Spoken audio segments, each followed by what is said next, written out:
Hello दोस्तों, नमस्कार, प्रणाम। अपने YouTube चैनल पर आप सभी का स्वागत करती हूँ। आज हम और प्रेमा दीदी दोनों बहन मिलके एक देवर भौजाई का बहुत ज़बरदस्त नोक झोंक लेके आए हैं दोस्तों। और आप लोग फुल वॉच करके सुनना और कमेंट में बताना गीत कैसा लगा। नाच गीत, चुटकुला नाच गीत है। आप लोग कमेंट में बताना गीत कैसा है। जब हम देइला कजरवा हो है कजरवा हो देवरा मारेला नजरिया। जब हम देइला कजरवा हो है कजरवा हो देवरा मारेला नजरिया। अगले निहार देवरा बगले निहार, अगले निहार देवरा बगले निहार। हमके बोलावेला अटरिया हो हे अटरिया हो देवरा मारेला नजरिया। हमके बोलावेला अटरिया हो हे अटरिया हो देवरा मारेला नजरिया।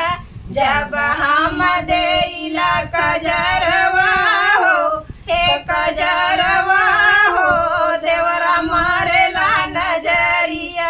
मारेला नजरिया देवरा मारेला नजरिया, मारेला नजरिया देवरा मारेला नजरिया।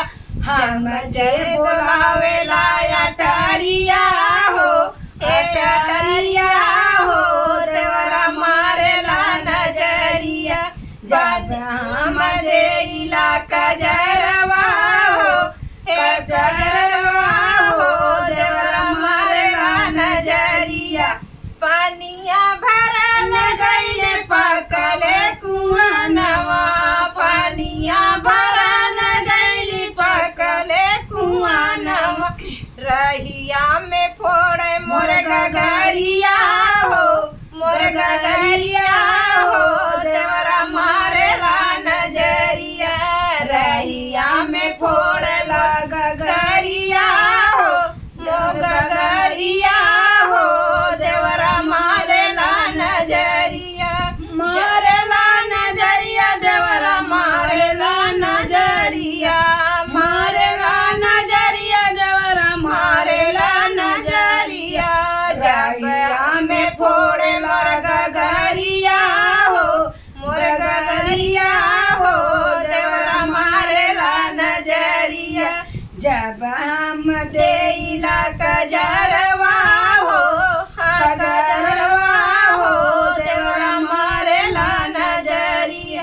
चिट्ठिया में लिख लिख राजा जी पठवली, चिट्ठिया में लिख लिख रिया के पठवली।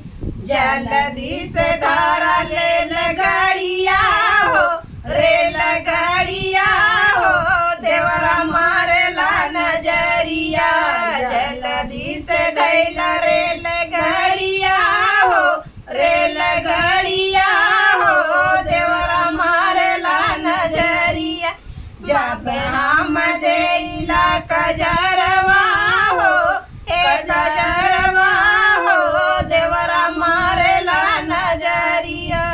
तो दोस्तों, चुटकुला नाच गीत कैसा लगा देवर भौजाई का नौजो कमेंट में आप लोग जरूर बताना और अपना ढेर सारा प्यार दुलार बनाए रखना।